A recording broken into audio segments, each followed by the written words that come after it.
Hey there guys, thanks for joining us for our top 5 games of 2017. We, as usual, got Martin here with me, and we're gonna go over the games we played this year that we think is the top 5 new games that we've played this year. So I've just excluded, Martin can say what he's excluded. I've excluded any Kickstarter previews I've done this year. And I've also excluded any prototypes and things like that. It's literally just new games, whether they've been old games that I haven't played that have come out 10 years ago, or games that are new to us this year. Although that being said, I'm not sure whether mine goes too far off of 2017 anyway. Yeah, do you think if you'd have included Kickstarters, it would have made any difference? No. Yeah, I don't think so either. Because there's been a really good year. I mean, loads and loads of good games. We were just talking about this off camera. Like, easily the games in our top 10 could have been interchanged and still be in a really good top 5. I agree that there's like an interchangeable sort of top 10, 15, whatever. But do you think it's been a good year? I think on the whole, I mean, if I think about like standout games from this year, I don't think there's been that many, to be honest. I don't know. I mean, I've enjoyed quite a lot of the games. Oh, absolutely. Year. I mean, there's also been a lot more poorer games this year. Yeah, I felt so. I've definitely felt that there has been a larger sort of, span, if you like, of games that some have been really bad. It could just be because of your board game exposure stuff that we're getting more games that perhaps you wouldn't normally play. Yeah. And obviously that there's a reason for that, because they're not really for us. Well, yeah, that's the thing. When you go into a review situation, it's like you get sent a lot of games rather than going out to look for games that you want to buy and play. Yeah. So, like, a lot of the games that we'll be mentioning on these lists are games that we've actively sought out and bought and enjoyed because we knew we would. Or hoped. Or hoped, yes, yeah. We will also do one of our dud of the year. What I think of that is the game that we played that we least enjoyed or just were really disappointed by. So we'll do that as well. Yeah, I think least enjoyed is probably not quite accurate for me. I would say most anticipated and then least enjoyed, because there are some others that I went in thinking I'm probably not going to like it, and I really didn't like it. Yeah. But there's that. I don't feel that's fair to put on there in that case. And if you're interested, we do a list like this every year, and we wait till the previous year is done, so we make sure we've played until the last moment, because we play more than average, I would say, than an average person. Yeah, I did about 130, 14 new games to me in 2017. Well. Once again, I've done Christmas to Christmas again, because obviously there are times when I get Christmas presents and I play them in that kind of Christmas to New Year period, so I kind of factor those in as well. So it's Christmas 2016 to Christmas 2017, essentially. I've actually got one game in my top 10 that's post-Christmas. Okay. But it's not in my top 5, so that's alright. Interesting. Which was Charterstone. Yeah, I figured it probably would be. Alright, so if you're interested in seeing our previous ones, I'll put a link somewhere up here, or into that little page thing that pops up on the side, and you can go check out the previous years. In this one, we'll start off with our top 5 each, and we'll discuss why we chose it and stuff like that, and then at the end, or maybe somewhere in the middle, we'll do our dud of the year. So, do you want to start with your number 5? I can do, yeah. Some of you may know I've got a bit of an RPG background. I've played RPGs for 30 years plus, I would say, and so I've always been drawn to heavy story, that kind of something that tells a narrative, that kind of thing. And this was one that I backed on Kickstarter at some point, and it turned up this year. Wait, let me guess. Is it Near and Far? No. Ah. This War of Mine. You haven't played this yet. No. Hugely bleak, which is possibly another thing that has drawn me to it, and probably quite unusual for me. It's something that I think is probably best with only 1 or 2 players. I don't think I'd play it any more than 3, certainly. But I think there's a fantastic game in here. It really reminds me of Robinson Crusoe, which is another favourite of mine. It's hugely hard. There's a book of kind of stories in there, if you like, similar to Tales of the Arabian Nights, but much better. It's all interconnected. And it's just great. Basically, you're holed up in this house. The weather's really crap, like it's like a winter, essentially. It's getting cold. And every night you're going out there, you've got these survivors that you're trying to feed and keep warm and keep alive. If they go out in the night, they're not obviously rested and things like that, so they get fatigued and whatnot, and there's raiders coming in, that sort of thing. And then you've got this book of narratives which can really change things up, and some of it's really, really dark as well. But yeah, there you go. This War of Mine, I think it's a brilliant game. I think they've done a great job. I haven't actually played the PC game. Yeah, I know, I put it upside down. I'll fix that in a second. I haven't played the PC game, but I hear it's quite accurate to it, and I certainly would, based on this. So, there you go. I was just checking to see if it was, because I thought it was made by Awakened Realms, but it doesn't seem like it is. I thought it came from them.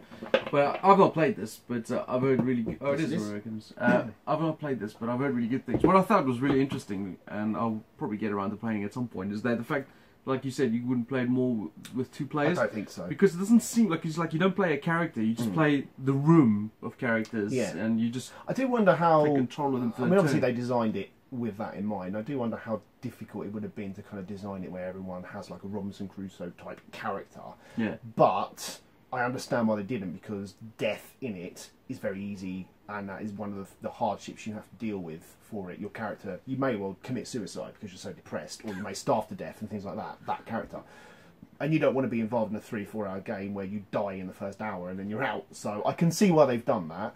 But as a 2, I found it worked really well. Just kind of, we bounced ideas off each other, and you know, no one felt like they controlled any one specific character. It was all, you know, we collectively, this person's the best to do that, and you know, worked out the kind of, if you like, puzzle. It's all more about the story, isn't it? Oh, very much so. Yeah, it was really story. good. There's quite a few story-driven games that came out this year. A lot, yeah, very much. But there you go. That's my number 5. This War of Mine. That's definitely on my list to play. Right, so my number 5 is actually from a new company to me. That I played. This is the first game I played of theirs, and since then I've been looking out at their games. And this is a ridiculously heavy box and big. Yeah, this is obviously the deluxe edition that Martin backed off Kickstarter, but it's Outlive, and it's from Le Bois Jeu. Good. Yeah, that was not a good. But basically, I don't know. I just like this game a lot. It has really, really interesting choices. I mean, when you've got the setting out and you're basically building your fallout shelter type thing, and you've got loads of options to do out on the board, and the interesting mechanic is that one where you have those survivors moving around in clumps, and you can go bully other people. So, but once you've moved those survivors, that's it. They're done for that round. So you've got to plan carefully, like, I'll move them there, and then I'll move these guys here, and then hopefully I can jump on there and grab that last resources from there. If I don't, I'm really screwed because I won't have enough water to pay for this and that. And I really like that. It's you're constantly engaged. There's a lot of interesting things to think about. I mean, you got the events that trigger that can be quite brutal, but not so brutal that you just feel like you're getting... Everybody gets punished by them, which is one of the benefits, because you don't feel like, oh, this one is unfairly hitting me. It hits everybody. Exactly, yeah. And you're like, someone needs to clear this, but whoever does is going to get the points for it. So, and that's also really interesting as well, that the events can build up, and they can get worse and worse and worse if someone doesn't do something about it. And then you've got those really interesting things where you can find tools and equipment and put them together to form interesting combinations. You can obviously create more survivors, build your shelter the way you want to. It's a really clever, interesting game. Agreed. And I really like it a lot. I think it's really clever, and I mean, I've not actually played the edition without the big board and stuff like that, and without the big tokens and things like that. But I don't think that would detract too much. I mean, maybe a little bit of the part that I like it is that it looks so cool with all the interesting components and the cool shelter. But I think even playing the normal edition would still be just as good. Very much so, yeah. I mean, it was on my shortlist, my sort of 6 to 10 as well. I thought it was really good for all the reasons you said. I think the kind of worker placement side of it, because it is worker placement, but it's also that you don't actually retrieve them, take them off the board. You have to move them out of the way to actually make space for other workers to go in, and that's a really interesting idea. And it's, do I move a small, you know, a 3 value one first, knowing that if I do, he can get picked on by other characters. And that's really clever. That's really interesting. I think they've done a really good job, and the deluxe edition is very nice as well. It is deluxe. It's a bit weighty on the shelf. Yeah, it is a bit heavy, and the box is it's like comically big. Yeah. All right, what's your number 4? Ooh, yeah, that's a good question. Right, my number 4. Of course, I'm going to filler territory for this one, and I think this game it just is bordering on the perfect filler for me. I think it's so good. It's like it's not Biblios. It's a 15-minute game. No, it's shorter than Biblios. It's really, really easy. Some have said it's been bettered now by its sibling, if you like, which I've not actually tried, so I can't say. However, this does everything that I want it to, and this is King Domino for me. I think it's brilliant. It's, I mean, it's one that I think when my kids are a little bit older, they'll play it. I've played it with adults. It's got enough there to, you know, strategy-wise to think about and, you know, build up your domain. And it's a 15-minute game. It's so simple, and I think it's excellent. It's just so well done. Queen Domino apparently has surpassed it, but I sort of think about, I've got no real drive to try Queen Domino because this does everything I want it to, and I think overcomplicating it is possibly to its detriment. This is just exactly what I want it to be, and that's why I haven't even bothered looking at Queen Domino, to be honest. It's just a great filler game. You know, it's 15 minutes, done. I agree. It's a really, really good game. I actually, on the other hand, am really interested in trying Queen Domino because I will try it undoubtedly, but I've got no desire to go out and buy it for definite. Because what more do you want this game to do, really? Well, that's the thing is, I actually feel I like this game a lot. It's really good, and I think it's really clever. The way they designed the domino effect, you know, to match up to build a kingdom is really clever. And there's a lot of interesting decisions in just this little game, but I think I want a little bit more, you know, just that tiny bit. Well, maybe more, Queen Domino is for you then. Yeah, and I think Queen Domino, ironically, I've not played it yet, but I think it would, if this is as good as I like, and everyone else who's played it says Queen Domino is for the gamer, you know, the better. Like you said, I don't think if it increases the time length, then it probably doesn't do the same thing anymore. Potentially, yeah. And I'm fully prepared to eat my words as well. I might play Queen Domino and think, wow, yeah, it's amazing. It's completely, you know, replaced King Domino for me. But currently, at the moment, I think this is brilliant. They've done an excellent job with that one. Yeah. I'm not really sure who makes it though, because it's like 3 different companies involved. It's like Coiled Spring, Blue Orange. Is it supposed to depends where you live. Someone in Germany does something else. What's really clever about that is like the fact that it's just technically dominoes, but the way that they've integrated it into the theme of building your little landscape around your castle, it's really clever. It's actually a really clever design, and I'm quite impressed. Me too. All right, my number 4 I don't actually have here because I've lent it to a friend, but I got this for my birthday at the beginning of the year, and since then I've loved every game I've played of it, and surprisingly. The new, it's Clank, the deck builder, but ironically similar to what you feel, but they brought out Clank in Space later in the year, and I have no real drive to play that. I love Clank as it is. I like the fantasy theme. I know a lot of people are tired of the high fantasy, you know, stereotypical tropes, but this is the thing. Once you get a game that ticks all your boxes.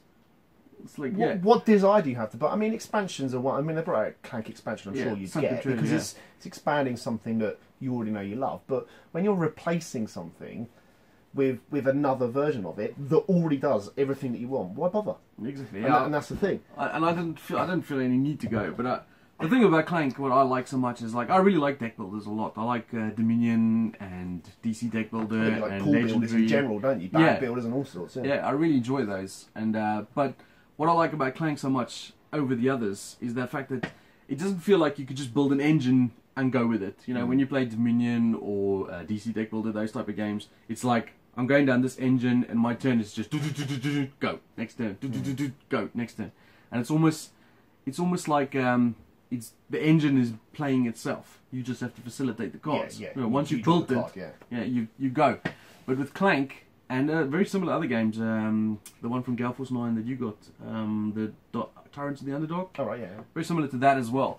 And a little bit of Trains as well, as where you basically have to react to what's happening on the board. It seems to be, as soon as you add a board into the equation, really, because when you're just playing a pure deck builder, you're just going with what the deck does. Yeah. Whereas when you've got the board there as well, that basically throws the curveball, it's what can my deck do and facilitate what's on the board there, and that's... Yeah.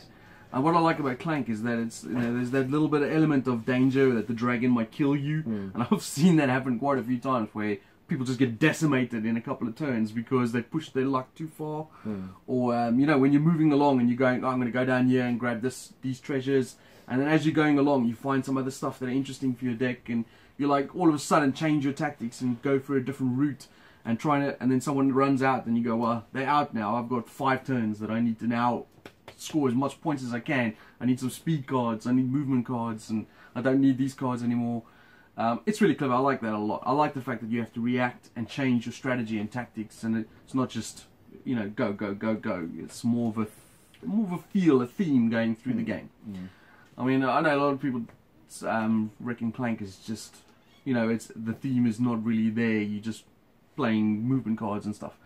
But I like it. I think it's really good. I mean, honestly, I don't really feel or see how you can inject a very strong theme into a deck builder, because, I mean, where is the thematic reason for buying new cards and adding it into a deck that you kind of recycle? Yeah. It doesn't make a lot of sense. I can't think of any deck builder that's the theme in that comes out really strongly. You know, it feels like a moving X or whatever. Maybe deck building the deck. Yeah, perhaps, yeah. Well, the thing is, the steady evolution of deck builders like that. I mean, when we started out playing deck builders, it was like obviously Dominion was the core, the king. And then we started going into some others like Thunderstone completely fired. Exactly. Dominion, yeah, Thunderstone has started moving towards that, and then we played the Rio Grande one in the Arctic Scavengers. Yeah. And that was really different as well. You know, actually, to be fair, Arctic Scavengers is fairly thematic. Yeah. And, you know, then Legendary came out, and even though I feel Legendary has almost no theme, it doesn't at all, I really enjoyed Legendary a lot, and I like the semi-co-op nature of it as well, is that you're kind of working together, but, you know... that's the thing I really dislike about Legendary as well, that semi-co-op just doesn't really work. Well, thematically it doesn't work. Well, no, thematically it doesn't either, yeah. But I like that kind of, that selfish nature of that, you know, I want that for myself, but at the same time, I know this is going to be good for other people to try and help defeat the bad guy. Yeah. Which is why the Legendary encounters work really well, because they are fully co-op. Yeah. And they are so hard that you have to work. Yeah. And they've got cards that you play on other people to give them benefits and whatnot. Yeah. So those are really good. But Clank and Tyrants of the Underdog, those two just set it up a level for me where it feels like everything that I'm building in my deck is useful to what's going on in the board. And I can actually feel like whatever I'm doing is making a difference. Yeah. Rather than just going new actions, more cards, go. Yeah. So I mean, Tyrants of the Underdog very nearly made my list as well. It's up there for many of the same reasons. Really, I think it's a great game. Yeah. It's not without issues. I think the colour issue is one. I mean, why choose red and orange and blue and black? I mean, what a ridiculous thing. But for all those reasons that you mentioned, Clank, I think Tyrants is very close to being, you know, my top 5. You've picked up the expansion for it recently. I mean, Tyrants. Yeah. No, we should try that. Yeah. Definitely, yeah. Alright, so that's my number 4, Clank. Okay, my number 3, I think I remember it. Yes, I do.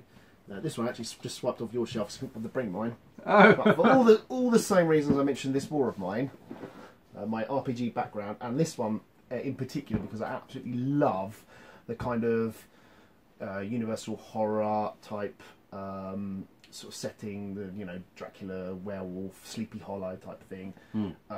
Folklore the Affliction, waited at least 3 years for the Kickstarter to turn up. Was it really that long? Yes, it was ridiculous. But thankfully, I thought it was excellent. They've done a great job. I mean, it looks like the miniatures and the board and everything looks really nice. But the game inside it, it's very Ameritrashy. You know, it's D100 to hit and things like that, which is kind of old school RPG like. But I thought the story and the character generation and things like that were great, and it really scratched an itch for me that other games have kind of promised and not quite got there. I've heard it described as kind of a Ameritrash Gloomhaven, which is possibly correct. I've not played enough Gloomhaven to know one way or the other whether that's accurate. Although I have played Gloomhaven, and spoiler, it doesn't appear on the list. Neither does it for me, actually, which is interesting. I think it's decent, but I don't feel I've played it enough to actually judge it for a start. Same, yeah. But this has got a great campaign in it. I've got lots of content for it as well, and there is more coming too, and you've got like a make your own adventure type stuff. But I think the setting and that kind of the way they've done the campaign really propels it for me into a great game, and I can't wait to play more of it. And this is one that you need to play as well. Yeah, as I say, I swiped it off his shelf. I just think it's superb. I love it. It's interesting because it's made by Greenbrier Games, and I actually think they're quite an underrated publishing company. I mean, I really liked Zepocalypse. I thought it was a little long for what it was, and it had a couple of dodgy mechanics here and there, but overall I thought it was a pretty fun game. And well, I think they've vastly bettered it with Folklore. Clearly, I mean, I've not heard a bad thing said about it yet. Yeah, it seems to be doing really well, and I do think, I mean, in the year that Gloomhaven has kind of hit it big, I think it's testament to it that people are still sort of, you know, talking about Folklore as well, and thinking that it's, you know, it's a good game to play, and that kind of RPG, that pseudo RPG anyway, kind of campaign game. Well, that's the interesting thing about any game that came out this year or even last year. That's anything to do with it, you know, RPG or Dungeon Bash or anything like that, is really fighting an uphill battle against Gloomhaven. Yeah, I think so. Yeah, because Gloomhaven's basically dominating the gaming world. It is, yeah. What puts me off of Gloomhaven primarily is the fact that it's so long. I mean, you could argue that that's great and you're getting value for money, that sort of thing, but there aren't many games that I'm going to put 200 hours into just to finish. I can't even do that anymore. Yeah, it's just not even plausible. I'm finding it hard just to play through some of the legacy games. Yeah, absolutely, yeah. Because it's just not enough. And you're talking 20, 25 hours for those, realistically. Yeah. So I agree, and that's its biggest sort of obstruction for me. I mean, I enjoyed Gloomhaven, the kind of Dungeon Bash element to it. It was interesting. It wasn't dice rolling or anything like that. That was quite cool. But I've got to be honest, there was nothing there that made me go, "Wow, this game's phenomenal." But as I say, I'm not experienced the kind of campaign side of it, or whatnot. Where I have seen the kind of character progression in that, and the kind of campaign and the overarching story and things like that. I've not finished the campaign, but I've played it enough to kind of see how that's going, and I've played a section, you know, chapter, whatever they call them. It's a great setting as well. Like you said, Sleepy Hollow. I love that setting. Yeah, it's what does it. I mean, it's not your typical fantasy. I mean, I know Gloomhaven isn't either, but it is still fantasy. Whereas this is not. It's your Sleepy Hollow, your Universal horror. You know, Dracula, Frankenstein, that kind of Wolfman setting as well. And I've always been drawn to that. I mean, I remember Fight Fantasy books that I've had. That I've always loved the ones set in those kind of worlds, and D&D, you know, Ravenloft and things like that. I've always loved that kind of gothic horror, I suppose it is, and that's exactly what that is. It ticks a lot of my boxes for me. I think they've done a great job. They've also, the miniatures are really good as well. Yeah, they're quite big, aren't they? Yeah, and I love the little ghost miniatures. You know, the translucent ones. That's the other thing as well. You can die in the campaign, and you basically appear as a ghost. I think it's a little bit like World of Warcraft, where you are a ghost and you kind of resurrect yourself later on, that sort of thing, but you can still partake in the game, which is another game that we haven't played that came out this year. Sword and Sorcery has that mechanic as well, where you become a ghost. I'm interested in that as well, actually. Yeah, me too. But I got so many friggin' Dungeon Bash games I'm never going to get around to any of them. Yeah. Right, my number 3 is from Tasty Minstrel Games, and it's Pioneer Days. Now this is a really interesting game. I mean, I don't think the Matthew Dunstan and Chris Moore, I've not really heard of them doing anything else. No, I can't remember which one it was, but one of those is the designer of Relic Runners. Okay, yeah, I believe he won a competition or something to have it published by Days of Wonder, and it was his first design, basically, which is pretty cool. But I can't remember which one it was. Well, I'll tell you what, I mean, if you haven't seen this, you should go check out our video that we did of this. It's a really, really clever, elegant design, I think. I mean, literally, your turn is, and I shit you not, literally pick a dice. That's it, that's your turn. And with that decision, there is like a cascade of other decisions. It's whether or not you're going to get a personality from the town, or whether or not you're going to trigger some effects from your wagon, or whether or not you're just trying to take something that's not going to give you a negative effect from the disasters. There's just loads of decisions just from that one mechanic, which is, I'm going to pick this dice, and all of a sudden there's a plethora of things to do and to check and see and build your strategy around. And there's loads of ways of scoring points, but not like massively point salad. It's you know, it's like, I'm going to go with this route. And a lot of the points, interesting, they come from, it's almost like you play for 4 weeks, I think it is, and it's almost at the end of each week you kind of bank your points into these shares or favours, or whatever they're called. Favours, I think it is. Yeah. And those points are safe then, and that's what you do each week. I've banked some more points, and it's just add up the favours and a couple of other points at the end of the game. That's pretty much it. Well, it's just a really nice, interesting design. And the theme of this sort of Wild West pioneer sort of theme, I kind of like it. I mean, there's a way that some people explain it. It's not a theme; it's more like a environment. Yeah, you know? I can see that. Yeah, and I like that. I think it's really cool. It's really clever. The different, and there's quite a lot of variety as well, because you get like these decks of personalities that get shuffled into the game, and that changes from game to game. You've got about 5 decks, I think. Yeah, I think it's A to E, Yeah. and you choose 2 of those, a bit like First Class and things like that, and it really kind of alters up the abilities that kind of get injected into the game. And then you also have different quests which you get in town, which changes from game to game as well. So there's a lot of replayability, and then obviously at the beginning of the game you're rolling the dice, and the dice come out differently every time. Yeah, it's just a really clever, really good design. I mean, it's a really fun game. It's not long either, maybe an hour and a half at most. And it moves quick, no downtime, lots of ways of scoring. It's just really solid. Really nice. Yeah, I totally agree. And again, it was one of mine in the sort of 6 to 10 range. I think my only real negative about it is the very bizarre colour choices in the game, where you've got 4 player colours and it's white, dark brown, light brown and reddish brown, and what possessed them to do that? I kind of understand why they kind of moved away from the kind of red, blue, yellow, green, because they've used that in the game themselves.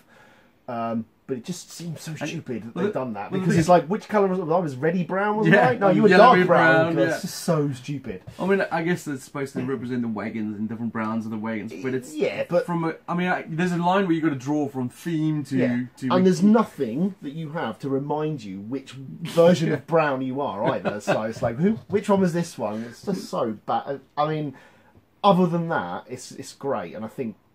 Component wise, I think TMG generally do a really good job components anyway, but I think they've done a really nice job there. That's just so stupid. It bothers me. Yeah. Hopefully they'll bring out an expansion before too long and address that, even if it's just 4 discs or something, which basically has your colour on, so you know which version you are. But it's talking about, like, drifting off the list a bit. I tell you what, TMG, Tasty Minstrel, they got some really good games coming out. And are out now. Yeah, I've got a serious man crush, if you like, for Tasty Minstrel. I don't know what any game. Fanboy. Yeah, I think I am a little bit, to be honest. There seem to be an awful lot of games they announce that immediately pique my interest. There's a few Kickstarters they've got coming out this year. I think it's Crusaders, whatever. And there's a post-apocalyptic one. It's like Downpour or Downfall. I think it is Downfall. Not to be confused with the turny dial drop thing, but I've backed both of those. Damn me, because the Crusader thing is really my type of theme, and like I think they both look great games. I mean, I very nearly put Ponzi Scheme on my list as well. That's another one that would hit in my 6 to 10 range. I don't know what it is, and it really bugs me as well, because TMG games are so expensive over here, and I really like them all. I was really surprised they didn't take Altiplano as well. Yeah, I'm very surprised about that. I do wonder. Well, when I spoke to them at Essen, they actually said that they were in talks with them as well, so I guess it didn't pan out for them, which is interesting too.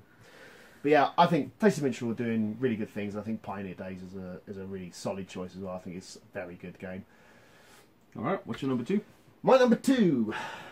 Okay. This bad boy. Picked this up from Essen. Terra Mystica, this is a Terra Mystica game, is easily one of my favourite games. And this is essentially sci-fi Terra Mystica. There are some changes, generally for the better, I would say. Although I'm still not completely sure whether this has replaced Terra Mystica for me. I would definitely put them on a par with each other. But I think it's brilliant. There's so many things going on in it. And I think they've done a great job. The changes that they've done to Terra Mystica... primarily, I think, is going to be the board is completely modular now, and there's something really nice about seeing that kind of galaxy laid out and kind of spanning your planets through there and whatnot. And also the tech board, they've replaced the cult track with essentially a tech track now, and it seems to thematically make so much more sense. And there's an awful lot of planning involved in there. The tech gives you different powers. And it's like, well, do I want to raise up on this track and gain this power? But actually that track's not doing the thing that I want. I actually really want to move up on this track, but this power that it's giving me is actually not something that I'm really that interested in. I think that's really clever. And I think they've done a superb job of it. I know I said before about if a game does everything you want, why would you replace it? And I think maybe with Terra Mystica, maybe either didn't do everything I want, or I've had it long enough now to think I'm ready for something different. I still love Terra Mystica and I will readily play it, but I think this is as good. I think they've done a great job with it, and I can't wait to play it more. My only real criticism of this one would be, other than the price, which is astronomical, is the fact that they've capped it at 4-player, which is a bit odd, and Terra Mystica is 5. Expansions. Potentially, I think quite likely, in fact, yeah. It's also very full as well. So there you go, Gaia Project. For me, I really like Terra Mystica as well. Terra Mystica reminds me a lot of a game I used to play on PC called Age of Wonders, which was like a fantasy race game, and more of a battle simulation type thing. But you would have your races, and they would, like, if you were like a snow race, and you would cover the realm in snow. Okay. And if you were a desert race, you'd cover the race in the realm in desert. Okay, yeah, makes sense, yeah. So they kind of reminded me a lot of that. That's why I kind of, whenever I played Terra Mystica, I envisioned that game. Okay. So I really like Terra Mystica a lot. But I do find, and for me, this is the same thing with Clank. If I had Terra Mystica, I would never have got this. Because I just didn't... Even though this theme actually suits the game better. You know, with the whole terraforming thing and colonizing and that sort of thing. I kind of get the feeling that they learned quite a lot from Terra Mystica, to be honest, and they made some things better. Like, for example, you don't have to terraform individual... Well, you have to terraform individual planets, but you don't have to replace them now. Just virtue of putting your building on there now means you don't have to put a new counter. And it means they save a crap load of space in putting the counters down. It's also, this one I feel is also a little less punishing than Terra Mystica. Yes. I mean, in Terra Mystica, if you made a balls up somewhere along the line, you're definitely not going to win. There's definitely more, you're afforded more kind of actions, I think, whereas in Terra Mystica it's quite possible to take 2 actions and then go, right, I need to pass now, whereas in this you can always kind of eke out twice that easily, I think.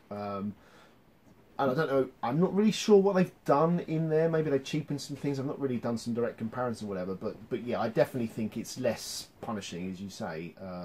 We've not actually done a review for this one yet, so we should probably get one up for this. Yeah, definitely then, yeah. On a flip side note, shit, I forgot what I was going to say now. I actually think they're very similar. You know, other than I know you said that before. Yeah. You can use the same strategies in both games and still do really well, or you know, depending on how good you are at the game. Well, I wonder if the because the races, there doesn't seem to be a this race is this in Terra Mystica. They're really completely different to each other, yeah. And I wonder if that's where the overall difference comes from.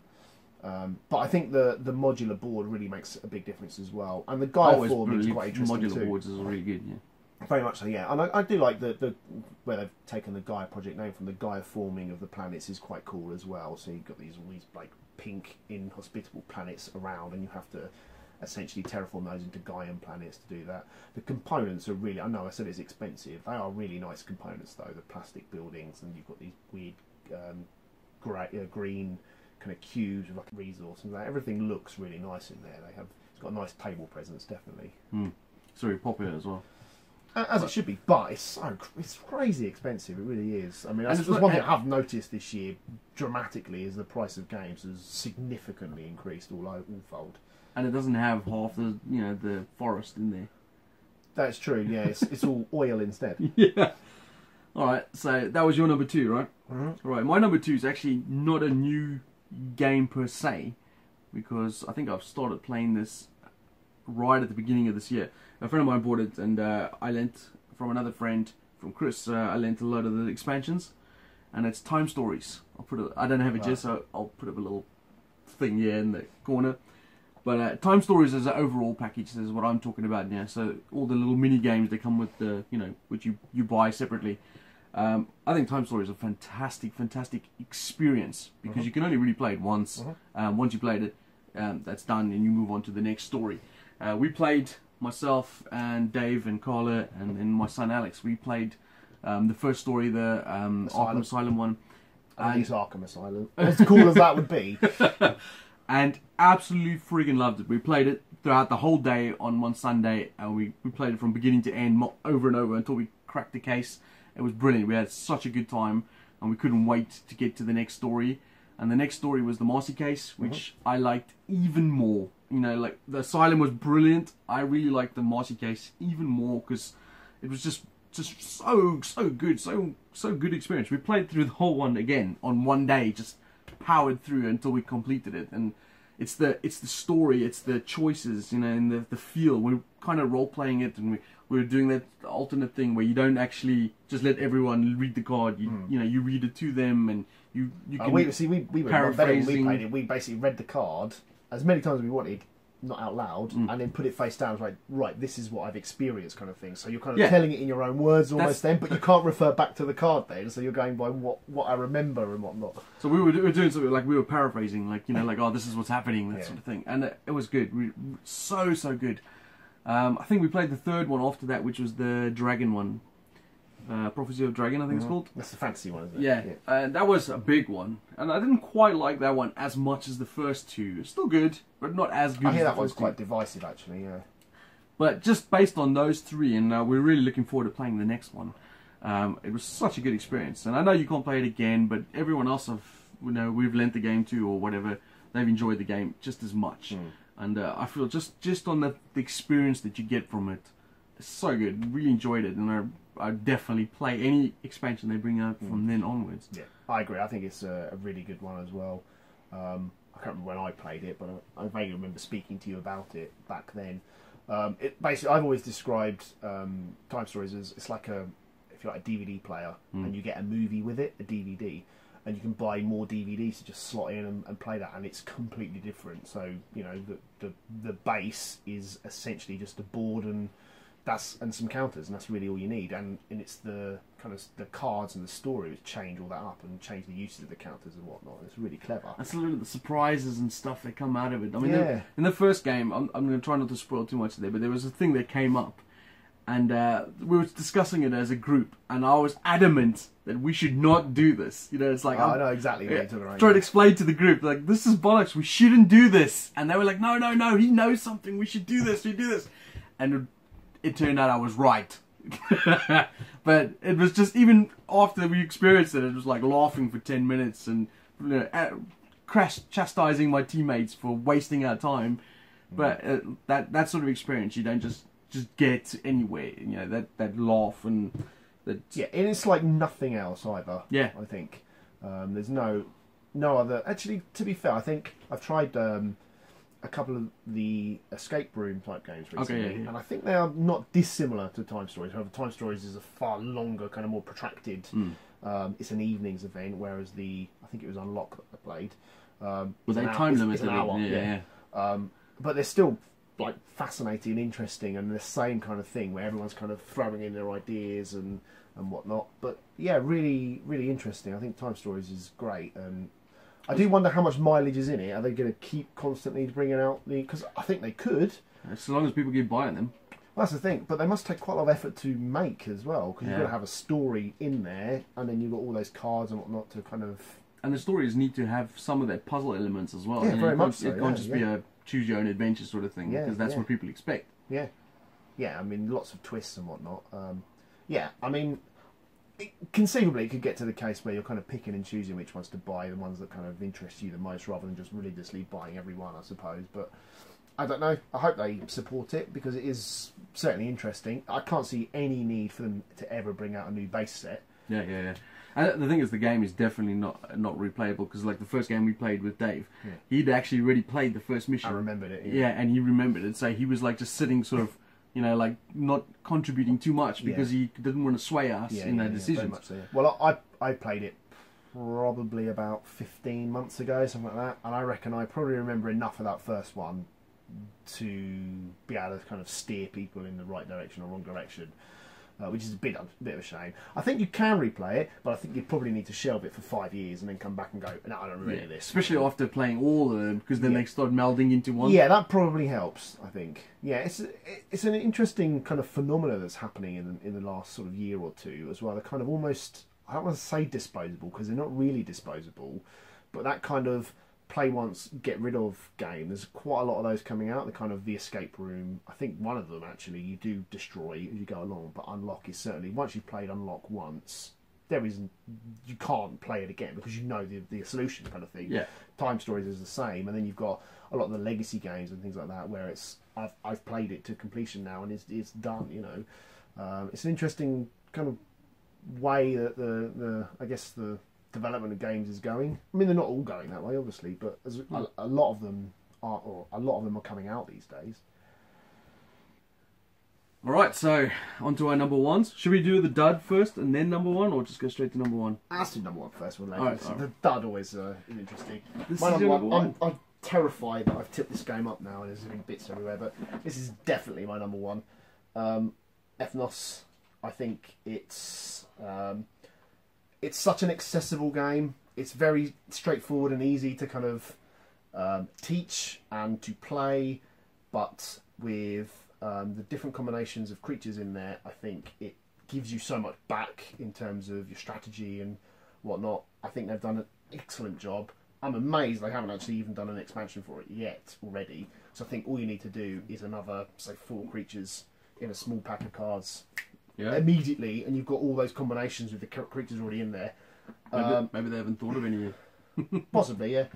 But I think they've done an excellent job with this. I mean, I think Cool Mini or Not are starting to become a very credible kind of gaming powerhouse, to be honest. Previously it was, it's just miniatures, with their, a lot of these ones,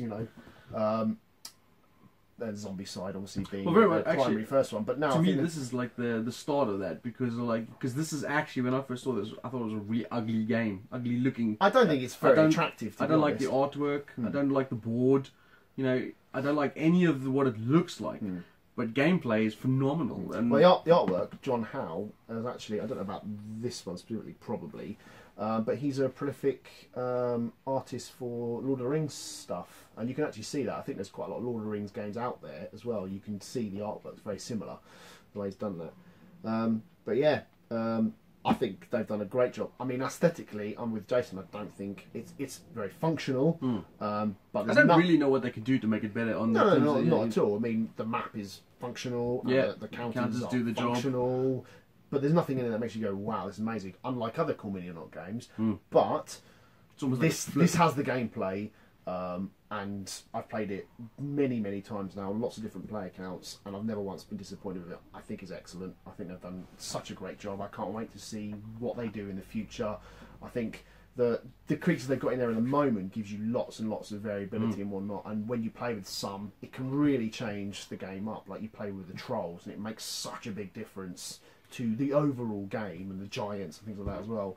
And some add new boards and all sorts to factor into your overall game. You know what, the thing that surprises me the most about, or not surprises me, but how good this game is that we played it for the first time as a 6-player in a convention setting, and still there was no problems. The game moved along speedily. Yeah. That's one of the things I love. There is no downtime in this at all. I mean, the amount of times I've sat there, been looking at my hand, I've had my go, I've got a bit of time to think about what I'm going to do next, and it's like, oh, it's my go again. Oh, I can't believe it. It's less than a minute where everyone's just gone done.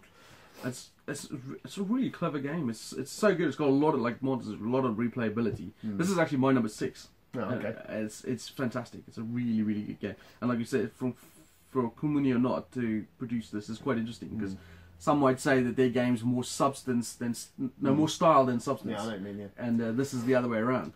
But it's fantastic. It's a really good game. I mean, if you can get if the look of the game bothers you too much, just play it once and you'll see it's worth it. Yeah. I mean, it does exactly what you need to do. I mean, they could have made some miniatures, I suppose, somehow or whatever, but they didn't need to. No, I don't think so either. But as I say, I think Cool Mini or Not are becoming really a very credible gaming company rather than just a miniature company now, and I think that's really cool. Some of the games they've done have actually looked really interesting too. I mean, they've done a Bloodborne. Yeah, and that game, that was a really cool. I'm really looking forward to the King Richard game. I can't remember what it's called now, but it's you know the map with all the what do you call it, like tug and pull type mechanics? Tug and war or push and pull. Yeah, push and pull, like the king's moving up and the other one's moving down. I'm not aware of that one. But yeah, they've got that kind of bridge one where you're racing. That was really interesting and very expensive. But yeah, I mean, there's so many interesting looking games now, and they seem to be like they've almost got 2 arms now. There's our miniature games and there's our other games now, and that's cool. Well, that's probably why because I mean, as a company that's called Cool Mini or Not, you would think that every game they produce would have minis in, but then they've changed to CMON, which takes that edge off where you think. Well, looking at this, I mean, Spaghetti Western Games, it makes me think that they're basically acquiring smaller games companies, maybe. Well, Spaghetti Western is the people who make. Oh no, it's not. It's this, yeah, Dogs of War. Yeah, okay. I mean, Dogs of War is another example of that kind of game that didn't need to have miniatures in there kind of thing. Yeah, it's yeah. Still, that game's still there, but anyway. No, I think it was an excellent choice. It's such a good game. I mean, I was really surprised when we played it at the UK Expo. I was like, this is actually really good. It's really good, clever. I think it's great. And then that was just like, you play with, say, what is it, 5 races at a time or something? 6. 6. And, like you got the halflings in there, and the halflings just bulk out you got so many choices. Like, do I go with this as the leader and get this ability, or do I just bulk out, a 6 halfling type thing and get massive points? It's really clever, and like you said, the factions change the replayability so much. Yeah. Well, and there's 12 factions in the base box. Well, there's a 13th one that's a promo. Have you got the fairies? No. But I mean, there's lots of different. So you're using 6, and there's 6 that are unused, and it was several games before I played all the races as well, which makes it really interesting. And it does bring a lot of combinations as well. Yeah, huge. I can't work it out, but yeah. No, yeah. All right, so my number 1 is a game I've been playing a lot recently, and I think this ticks a lot of my boxes. And it's I haven't got a copy yet of my own. I've been playing a friend's copy. But it's Mythic Battles Pantheon from not Monolith. I think it's Mythic. I think Mythic Battles is their company name as well. It's basically you're a Greek mythology. You choose a god. I actually ummed and ahed about putting this on the list because at first I thought this is probably too much of a war game more than a board game. But then I thought Shadespire is massively popular, and this is Shadespire on steroids. Oh, okay, fair enough. It's phenomenal. It ticks a lot of my boxes. It's got fantastic miniatures. It's got a theme I absolutely love, which is Greek mythology. In fact, I like any mythology, Viking, Egyptian, whatever. And the gameplay is fantastic. It's got like this whole combination thing, where every time I've played probably half a dozen games in the last couple of weeks, and every game I've played has been different in terms of the combinations. I've chosen a different god with different heroes, different monsters, and it comes up with a completely different scenario. We've not even played, in fact, the scenarios or campaigns, anything. Monolith and Mythic games. No. We've just been playing skirmish, and even just with that alone, there's been so much replayability in the game. I was just saying to him before we started on the list, is that the one problem I have with the game at the moment is there's so many bloody choice. It takes like an hour to set up the game before you play, and the game. How long does the game take? About an hour as well. So it's crazy because there's hundreds and hundreds of things, because you do a draft at the beginning of the game. So like if me and Martin are playing, and whoever goes first can draft their god or their heroes or whatever they want first, one, and then I do one, and then you do one, just like a normal draft. That on its own can take a half an hour because you've got a stack like this of heroes and a stack like this of gods. Do you think that's part of its detriment, though? Is a huge barrier of entry in there, because it's very expensive. If you'd have gone all in on that Kickstarter, you were looking at, was it $500, $600 for it? It was insane. Yeah, I was originally a backer of that. By the time the Pledge Manager came out, I ummed and ahed for weeks over what to back, and in the end, I sold it to you, ironically. Because I was like, I'm one of these like completionist type people who want everything, and I could not justify spending that money on everything, and then I couldn't decide what to do without, and I would rather not have it at all. Yeah, and to be honest, I couldn't. There were so many cool sounding things in there, but it was so expensive for everything. I actually do think it's a detriment to the amount of stuff there is, because the completionist in a person, having all this. You're going to be tortured by that as well. I guarantee. Yeah, very much so. And even like I picked a couple of stuff that that I knew I could pick. Hopefully it comes to retail at retail. But the retail stuff is going to be missing the Kickstarter exclusive stuff. Yeah. And even that's going to bug me. Yeah. But then on the flip side to that, Dave bought everything. Yeah. And when he brings all the stuff in, we fill up a section of my house just with boxes and boxes of stuff. And then it's like, right, I'm choosing this hero from that particular box, and then just rummage through hundreds. And the other problem with that is, I mean, you can see he's got a lot of games here. Yeah. Well, where do you store something like that? It's just insane that you have one game and it takes up an entire, a Kallax shelf or something, like not a box, an entire bloody shelf unit. It's nuts. Ironically, the other thing we were talking about, because when they finished that Kickstarter, they hinted that they might do a Viking one next. Okay. You know, like a Ragnarok Mythic Battles.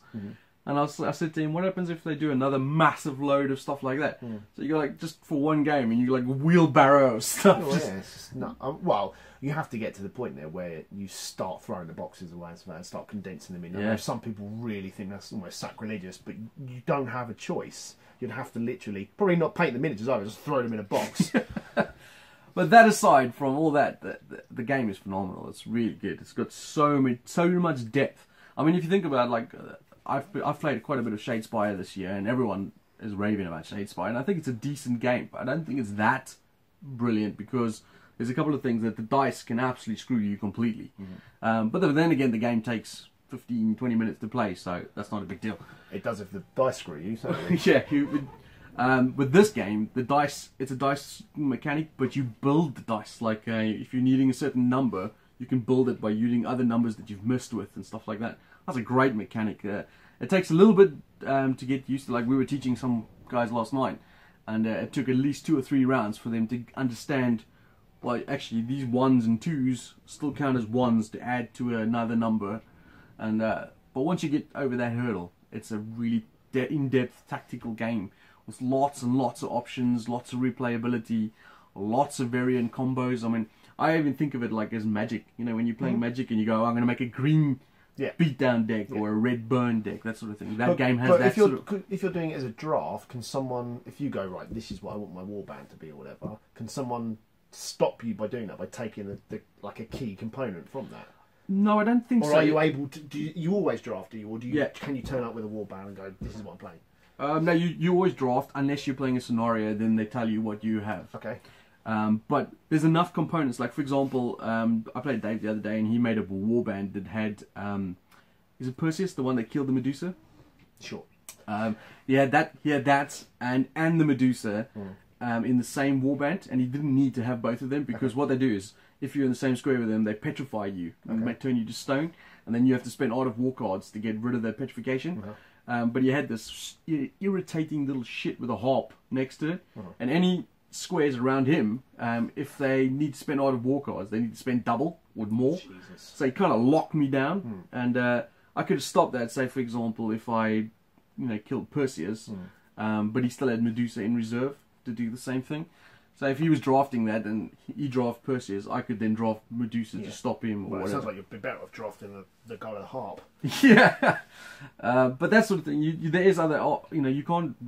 I don't think you can hate draft. In other words. Yeah. You can't like. Well, I'm not saying you could. You could intentionally. I'm not saying it was an intentional thing, but could someone draft a key hero or something where you sort of think, okay, this is what I want, and they take one aspect of it and leave you without that hero? Then it's like, shit. Now the warband that I wanted to build doesn't actually work. I don't think so. No, because there's a lot of abilities that overlap. Okay. Stuff.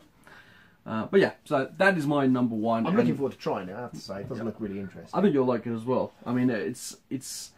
There's a lot of 1-to-1, so like Mage Wars and Arena Wars and all those type of things. This is like those games, but like, whoa, 10 times more expensive. Yeah, yes. And then of course I got to, as the miniature guy, the miniatures are out of this world. I mean, I went through Dave's collection and stuff, and there was, out of, let's say, 150 miniatures, 200 miniatures, there was maybe 2 miniatures in all of those miniatures that I thought were naff. The rest of them were just like, some of them are big as well, aren't they? Yeah. Some of the Titans are massive. We haven't even used Titans yet. See, this is part of my, I guess, problem with a Kickstarter that gives you so much stuff. I would put money on the fact that a lot of that stuff is never going to get used. And that's part of the problem. When you get just a base game and then you get an expansion 6 months down the line, you're likely to use everything in the expansion before another one comes out, sort of thing. And you kind of get drip fed that stuff. When you get so much all at once, there's pretty good odds that you're never going to use it all. Yep, I've started like coming to this conclusion over the last couple of years. It's a little bit the same with the big box editions of games as well. I mean, I've got a couple of big boxes and I've never branched outside of the base game because there's so much stuff. And just like, Alex is digging. And the thing is, once you get to the point of like, I've played enough of the base game now, I want to add some of the other stuff. Something new's come in. Yeah, generally. And then you don't even go back to it anymore. We are a bit like dogs with squirrels around, aren't we? So, new stuff. All right, so there's our top 5. Have you got any? So you mentioned your top 10. What was on your 6 to 10? Well, at number 6 I had Ethnos, which is brilliant, and we mentioned that it was your number 1. Number 7, I had Seventh Continent. Okay. And that's kind of like the War of Mine. Yep. Which is more of a story-based 2-player game, in my opinion. Because like me and Carla play that, and it's massive. It's like crazy big, content-wise. Yeah. And it's got a lot good going that for one it. I'm yet to play. It's on my pile to go through. 8th was Charterstone, and we obviously started that just after Christmas or New Year's, and I actually enjoyed that quite a bit. I thought it was. I really liked Charterstone as well. I mean, I've played thus far. Certainly. It's quite interesting because I've watched a few reviews of it coming up to the point where we were about to play it, and I was a little concerned that I thought, the lead up to the final game was going to be a bit slow for me. Like there was not enough going on. Yeah. But the final game would be the creme de la creme of the game. But like, I think we were 2-3 games in, and I was thinking, Jesus, there's like, how much more could we possibly open? You know, because it's just. But you've not played many Legacy games beyond. You've only played Risk Legacy, haven't you? Yeah. See, that's the thing. I had the exact same feeling in Pandemic Legacy as well when we played that. I got to kind of midway through the year, and I thought, how many more twists and turns can there possibly be? But we've got 6 months left, And then there was just surprise after surprise and all that. And I hope Charterstone goes the same way. I mean, we're about to start game 5 now, aren't we? Yeah. And yeah, I mean, what it's done so far. I thought the first game was a little bit like, there's not really much choice. It didn't matter what resources we got or anything like that. And so, but as you sort of progressed and more buildings got put out and you built the town up a little bit, it got more and more interesting. And then you open up personas, spoiler, for yourself and whatnot, and it just I mean the game started to open up, and actually it definitely was a much more interesting game, and I'm really excited to see where it goes and what difference some of the choices we've made actually makes in the future. Well, the thing is, like you were saying, like the first game there was not much choice because there was hardly any buildings, but turn 2, there was like round 2, there was like vomited buildings everywhere. And it was like all of a sudden you're looking at the board going, whoa. And it actually then does make it, because I mean when you start off with this, like you've got a building for each resource, and then you've got a building where you can build other buildings, and a building where you can turn resources into money. But it didn't matter what, and that's it didn't matter what resource you got, and it didn't matter what what you turned into money, or whatever. But now it does, and it's become more interesting. It's not that the first game was bad in any stretch, but it was a learning game as well. We were sort of starting to find our feet. But yeah, it was a really good Charterstone. I liked it. Anyway, all right, number 9 was I've not actually played it a lot, but that the first time I played it was brilliant. It was Otis. Okay, yep. I really enjoyed that a lot. I remember after we played it, Carla was telling me that she could look across the table and see my head explode. Yeah. Like, it's a really clever. I like that cleverness where there's a lot going on in a small package. You know what I mean? Like it's just a few actions that you're doing, but those few actions can lead to a lot of interesting decisions and interesting choices and your strategy. Kind of like Pioneer Days. Just a basic mechanic of I'm going to slide this diver across and get these abilities or these actions. But all of a sudden that leads to, but I'm going to trigger this off, and I'm going to build this down, and I'm going to make this happen. And I'm like, oh God, but what if I do this? And then that changes, and it's like... But that's the thing, you almost go, this is what I want to do, with the tools I have at hand, how can I do that? And that's what I like about it. It's not so much of if I do that, this will happen. It's, this is what I want to do, how do I facilitate that happening? And then my number 10 was, it was a toss-up between that and something else. But I went with this in the place is Argo. Now I can't remember who makes this, but Tony bought this. And this year, Jesus. And we played the tabletop day. Well, I did at least. And this is an interesting game. I can't remember who makes this, but I think it's made by the same people who make the Cube game. Yeah, is it the Room 25 type game? Yes. And you play as you're on the spaceship or something, and you're trying to find the space shuttle, the little ejector seat things, and fly off the end of the ship. But it's got a really interesting mechanic where there's these aliens running around and you're basically messing over everyone else, and you can't just go hell for leather because you push up this track which causes other things to happen. And it's a really interesting game, and I had never heard of it before. Tony brought it around and we were like, oh, let's give it a go. After the end of the game I was thinking, that was actually really cool. I really like it. I mean, component wise it's pretty solid. I mean, it's not brilliant. I don't remember much about it now, to be honest. It's like going around on a ship, isn't it? And you can push people into the aliens and all that. That's right, yeah. And you explore and reveal these tiles. You kind of go in and sort of eject off. And the ejector seats remind me of Spaceballs, where they get into the thing and shoot out the Statue of Liberty. So I just really enjoyed that game. I'm actually surprised you didn't have Near and Far on your list, actually. That was the other one I was toying with. Because the thing is with Near and Far, I really enjoyed it, and it's a great game. I like it, but I almost feel, and I don't want to say it's too easy, but it feels like it's more about the story and the experience than the actual mechanical, nitty gritty of the game. Okay. Like every time I've played it, I've played different strategies and different types of ways, and it's just easy. Just it's like that daily magic games. No matter what you do, everyone's going, yeah, you get this and you get this. Do you think that's comparable to Above and Below then, or do you think Above and Below is more gamey, if you like? No, I think Above and Below is more gamey because you have a stricter time limit. Yeah. So therefore, you have less chance to just near and far you can diddle daddle. Yeah. You can just mess around for a bit and you'll be fine. Yeah. You just go around doing what you want to do and experience the game and enjoy it, and you'll be fine. Whereas in Above and Below, it's like if you diddle daddle, well, you come in last. Yeah, I mean, it didn't make my top. I mean, not that I did a strict top 10 anyway, but it didn't make my top 10 for the same reason, really. I think it's good, but I prefer Above and Below. I don't really know why.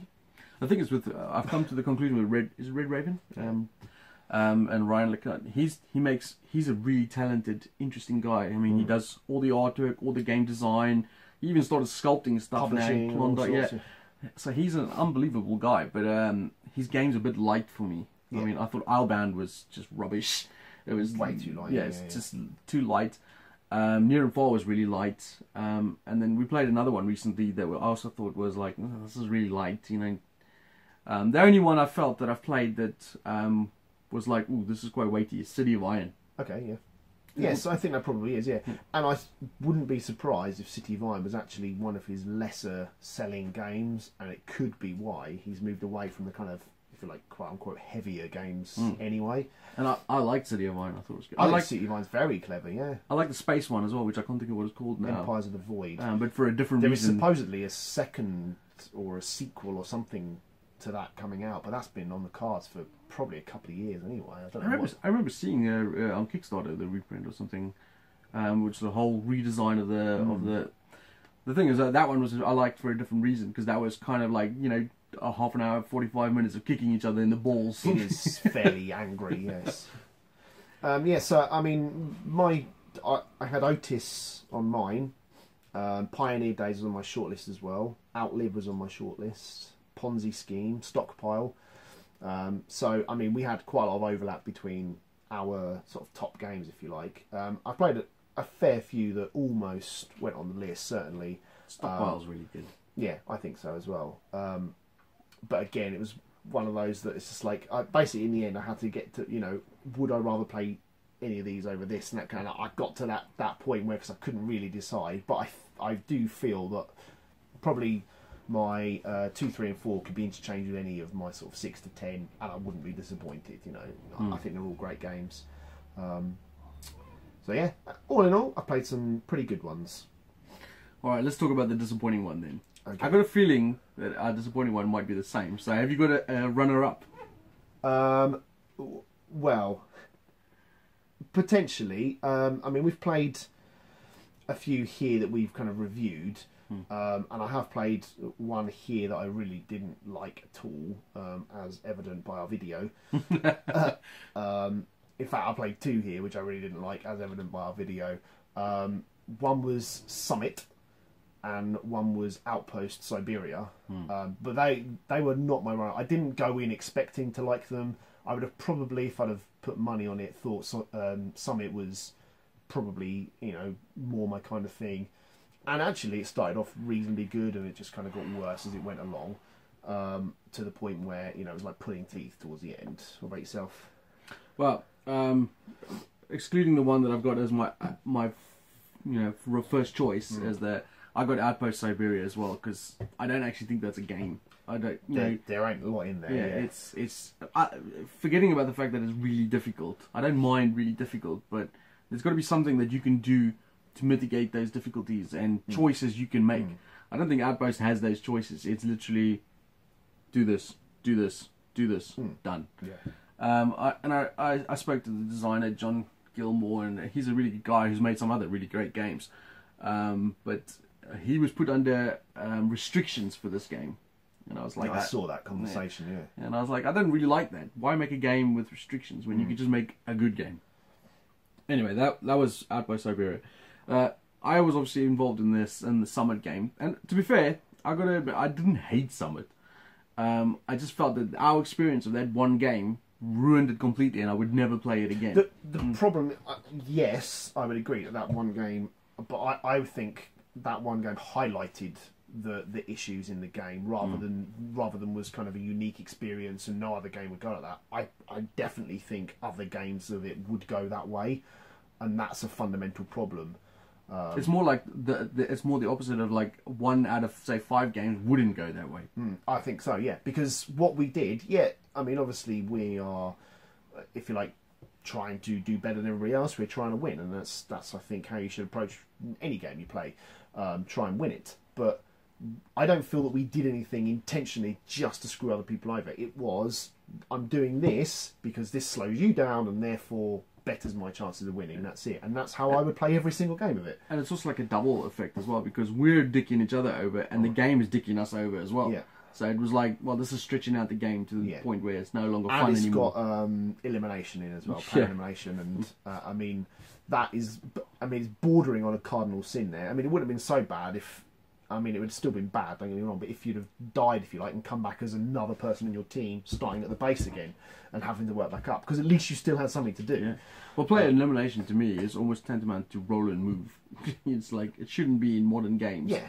Unless there's like an end cap, like say in Civilization game, if you eliminate someone, you've won. Yeah. You know, that sort of thing. Or, I mean, elimination in a 15-minute game is not a big deal. Yeah. That was not a 15-minute game. That was a 2-hour-plus game. In fact, we played it for longer than that. Yeah. But theoretically, it should have been that. But anyway, again, that wasn't my dud or disappointment here. It was just one of them. And then another choice I had as a run-up was Heroes and Tricks from Pencil First Games. Okay. It's the trick-taking one. Yeah, in the little box. Yeah. And I didn't like that either. It's a trick-taking game where you have no idea what the hell's going on. You just guess. You know. Oh yes, because you only see the front card, don't you? Yeah. Yeah. And people could just put in any random shit, and you have no information whatsoever. Yeah. So unlike in other trick-taking games where you play a card down and everyone sees that card, and the next person plays something to better that, you put it in a box and you see the corner symbol. So you don't see the value, or you do see the value or the symbol. Yeah. But, and when you play something over the top, you either match the value or the suit, essentially. And so that covers up, and then the next person only sees what you've played, that sort of thing. So they're completely guessing based on that. And by the time it's a bit like Chinese whispers. Yeah. And then, of course, they've doubled the amount of suits in the game as well. So from 4 to 8, you've got 8 different suits. And you're just like, well, I'm going to discard it. Yeah, it is a bit like that. I didn't think it was like the worst game ever. I mean, that was quite a quick one as well, wasn't it? But which is possibly a saving grace. And probably quite cheap. Yeah. You could probably get it for free now. Unlike my dud/disappointment of the year. Yes, mine too, which is not a cheap game. Indeed. I suspect they are the same then. I'm a big fan of the video game this is based on. Mario Brothers. It's a Super Mario Monopoly. Yes, Monopoly game. Not tried it. Yeah, I'm a big fan of the video game this is based on. Absolutely love it, in fact. I've played all 3 versions, the downloadable content, everything, and I think it's one of the greatest video games ever made. And I was really excited that the board game was coming out. It was expensive on Kickstarter, and I can't remember why, but I didn't back it then, and I very needed a late pledge after speaking with them at the UK Games Expo. I played a little demo that was a boss fight, if I remember rightly. I thought it was interesting, but not enough to make me kind of throw the money on it. And so I backed away, and then when the pledges finally hit, one of our friends brought it round and we got to try it, and I thought it was absolute tosh, if I'm honest. I thought it was dreadful. I was really looking forward to it, and it's Dark Souls, the board game. Yep. That's same for you? Yep, same for me. I mean, unlike him, I've maybe played 10 minutes of the computer game, and I thought it was alright. You know, it's an exercise in patience, is what it is, and I don't have any. No, so I thought it was alright. I thought the computer game was fine. It's it's a very repetitive, grind sort of kind of game. Only if you're doing badly, to be honest. Well, that's true, and I was. But I'm a massive fan of Dungeon Bash style board games. And the miniatures for this game are pretty decent, but from a painting perspective, they are boring as so boring, because everything is this dark metal, you know, grunge sort of color. So forget about that. But from a board game point of view, the actual game mechanics, it was terrible. I mean, I've not played any game that is that boring in a long time. It was really dull. I mean, the bonfire mechanism, I mean, I can see why they put it in there, because they're trying to replicate what happens in the video game. And that is essentially, it's very clever. So when you die, you go back to the last bonfire you rested at. Everything, all the creatures reset, and your souls, your basically currency, if you like, kind of sit on your body until you can get there. But you can only ever leave one corpse behind. So if you die again, you leave a new corpse, and all that just disappears. And then when you rest at a bonfire, that kind of respawns everything as well. But then that's set your new checkpoint essentially. And they've tried to replicate that in the board game, but they've done it really ham-fisted, I think. I mean, the problem is, I think that they should have probably exercised a bit of artistic license in the way things work, because they've tried to replicate it in, you know, this room has these creatures, that kind of thing, and then these creatures come back again when you rest at the bonfire. But it just turned into like a boring grind that you just had to go through again and again and again. But it didn't have the kind of payoff that the video game has. The loot that you got as well was random, so you ended up getting a load of stuff that you couldn't use. Or this is just the best thing ever, I'll level up until I can use that, and then any loot I get from then on is irrelevant to me. The way levelling up was a bit shit as well, because it was like, okay, which one of us wants to level up? Yeah. I mean, that's crap as well. And this is after an hour of grinding through boring levels. Yeah. I mean, the only interesting part of it was the boss fights, and I wouldn't even say it was that great either. You kind of they had a deck that they run through, but you don't shuffle the deck, so you can kind of learn when they're going to do certain moves and what position to be in to kind of get out the way of it. But it certainly wasn't enough to save the game for me, and it definitely didn't justify the cost of the game as a package. Yeah, that game was so disappointing from a gameplay perspective. It put me off completely, even looking at the Resident Evil board game. Yeah, me too, yeah. And I love Resident Evil 2 as well. It's one of my favourite of the Resi series. I mean, the thing with that board game is, like, when you get to a stage and you move in, like, you know, you're like, we've opened this room, we've moved in there, we know exactly what's coming out, exactly where they're going to attack and how they're going to activate, and we know exactly what to do. It gets to the point where you're playing a 4-player game, someone don't even get a turn. And it was regularly, people didn't get a turn as well. It's like, you know, and the first player activation thing moves around, or you can choose, you know, who starts. But that means the fourth player is not going to get a turn, because it's like... become first player next... Yeah, fun. No, it's just boring. not... And you then have... You can set out these room tiles any way you like, because it has no relevance to the game. Yeah. You know, it's not like you're exploring a temple or a fortress or something. It's just 5 random tiles with little circles on that you can... That's one of the things that I think they fundamentally missed in the design of it. They looked at the video game and thought, this is a hard game. And I would actually dispute that. Yes, it's challenging, don't get me wrong, but I think there's a certain amount of... if you approach it in a methodical way, you can get past these difficulty spikes, if you like. But also, a large portion of the game is the exploration side of it, you know, the what's round the corner and things like that. And, you know, the world opening up, and the first time you see Majula, which is like this like hub village and things like that. There was none of that exploration element. It was just like, this board brings on these 3 creatures, this board brings on these 3 creatures, that sort of thing. And God forbid you don't kill them in one round, because they will kill you. That's it. Simple as that. And it's like, that's not hard. That's just unfair, basically. It wasn't a difficult game. It was just, I hope the dice are with me, or I'm fucked. That's it. Simple as that. And that also creates a boring feeling as well, because the thing is that there was another game that came out a couple of years back called Assault on Doomrock, which had a really interesting feel. Like, you know, you had these cards that you could explore that goes into different areas. But when you get to a combat, it became very abstract. Like, you had these tokens representing you and tokens that you were fighting. But there was no board, there's no, you know, terrain or anything. It's just random tokens. They're on the board. And you're like, I'm targeting this token, and that token is next to it. And what I'm trying to say is, like, it created a very abstract feel that didn't really connect you to what you're doing. And the combat in this game felt like that, except you were doing it on a board that had nothing to do with anything. You know, like you had these little circles that things moved on, and so you couldn't go behind cover, or you know, there's no tactics or strategy.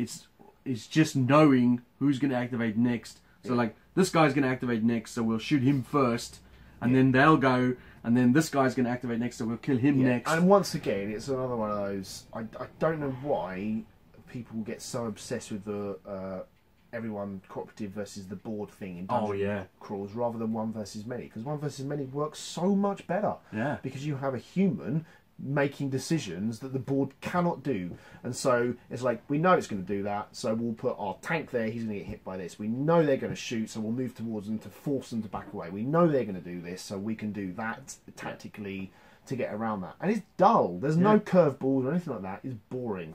And then, like you said, when you finish with these boring levels, you then go back to the little campfire thing, and then randomly roll 5. Yeah, none for me there. Brilliant. Yeah. So in that little fight that we just had, I didn't get to fight. Now we go back to the campfire. I don't get to level up. Yeah. That was half an hour of my turn. Right, great. Now we go next round. You didn't get to fight, and we didn't reveal anything for you. See you later. Yeah.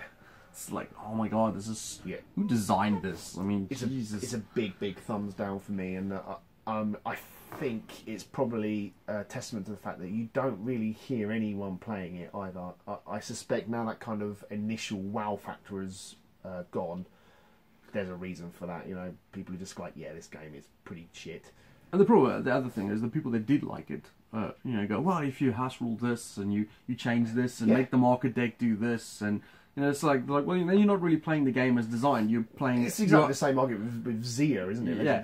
It's a great game if you change all these rules. It's like, well, yeah, great, thanks. Yeah, I can do that with any game. Yeah. You know, I can take Summit and make that a good game then. Yeah. Because I'm making my own rules, my own game. Yeah, changing the things I don't like about it. That's not what the game is, you know. So yeah, for me that was easily my worst game of the year. And mine. I mean, I played a lot of really weird and wonky games. Some of them not even I would call games, but that one was just left me with the more of a feel of... Well, again, it's one of those that you wanted to like desperately, whereas with Summit you probably went in having no preconception, and with Outpost Siberia you probably had none. And possibly with Heroes and Tricks as well, you actually might have even thought, I'm not going to like this, and you didn't.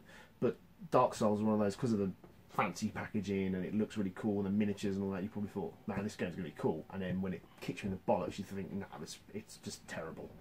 And from a painting perspective as well, I didn't enjoy painting it because it's very muted colours, and that's by design, because they, you know, it's a very dark world. Yeah, well, the video game's very much like that. Everything is really heavy, dark world metal and coppers and bronzes. Right, you play a dead person in the video game. Exactly, so colour is devoid of the world. And I get that, you know, I understand that, but from a painter's perspective, it's very boring. You know, you just sit there, metal. No, I mean, the miniatures do look quite nice, though. Well, these ones, I mean, I put up a couple of pictures, and a couple of Dark Souls fans pointed out that I've added more colour than they're supposed to be. And I was like, well, I could not. You know, there's just... Otherwise, I'm just painting a metal figure. Does it matter, though, really? No, it doesn't. And I suppose, you know, if I really wanted to, I could have painted, you know, all the other figures different as well. But they were also obviously very heavily scaled, you know, metal and stuff. Some of them were ridiculous. I mean, one of them had a massive hammer that just drooped off the side like that. It was really funny. Well, anyway, I don't know how long this video is. We've probably rambled on for quite a bit. Wow. What's the game you're looking forward to for this year, 2018? I'm really intrigued to see, is it Hate? From Yakumo. There's something about that really intrigues me, but I know nothing about it at the moment, so I want to know what that's about. I want to see more to that. And... God damn it, I can't help get excited for the Batman game. Yeah. Like, a lot. It's just, I love Batman and it just sounds really cool. So yeah, I've kind of... But other than that, I mean, they're fairly big Kickstarter sort of heavy games, aren't they? Yeah. The Hate one is interesting because it reminds me a little bit of Kingdom Death Monster. Okay, yeah. In terms of, you have like this little village that you're building and you're getting abilities and then going out. The only thing I really want to see is what sort of combat system they're going to use. Another game that I'm actually quite looking forward to, and that's not coming out in terms of Kickstarter or whatever, it's actually out now already, is Heroes of Lancine. Lancine. I was literally about to say that as well, because I know that's one that's starting to creep out now, isn't Yeah, it? and it's from Gameland Games. I'm interested in that because it kind of reminds me of Warcraft. You know, the old Warcraft. You know, Well, I watched a review. I think it was a Dice Tower review, and he basically said it is as close to an RTS as you're going to get in a board game. That has got me like ding ding ding. Wait, what? I want to play that. Looks good. I do feel like they ballsed up the Kickstarter though, which is possibly one of the reasons why you're not going to see many copies around here for it. Yeah, which is annoying because it does look cool. Yeah. So maybe I'm lucky, and they can send me one and I'll paint it up, and but it's unlikely. But no, that's something I'm looking forward to as well. Yeah, it does look good. I'd like to try that one. I watched Rado's top 25 games coming out recently. I've now forgotten all of them now that we're on the camera. Brilliant. It was well worth putting up then. But I remember seeing a couple of games on there because I think it's me and Rado have completely different tastes. Yeah. You know, like, but there was one or two games that he mentioned that I was thinking, whoa, that sounds really interesting. There's one that I thought you'd like. You know, Zolkin? Yep. There's a sequel to that. Yes, there is. Yeah. I can't remember what it's called now. It's got another Tenkatushi weird friggin' name. But that was announced at Essen. They had nothing to show off. They just put a poster up, basically. It was like the sister game for Zolkin, yeah. And he calls it Zolkin the Dice Game, which I don't think is quite correct, but at least I hope. Well, I hope it's not that. Yeah. Because how boring and tedious that would be. But Zolkin, I do like Zolkin quite a bit. So that seems quite interesting. And then, of course, if the last couple of years are anything to go by, there's going to be hundreds and hundreds of games just bursting out. I mean, you can't see, but the shelves here behind me and down there are full of games that I need to get to the table to review and stuff already. And they're starting to pile in. So, and that's just from me as a small little reviewer. I think I finally played everything I got from Essen. Oh, really? Yeah. Charterstone was the last one. Okay. Have I played everything that you brought back? No, I don't think so. Well, I have to get stuck on that. I've also played Fallout recently, which I really enjoyed. The board game, that is. Anyway, that's enough of us rambling. If you enjoyed that, give us a like and a subscribe. And we'll come back soon with some more videos. See you later. Bye.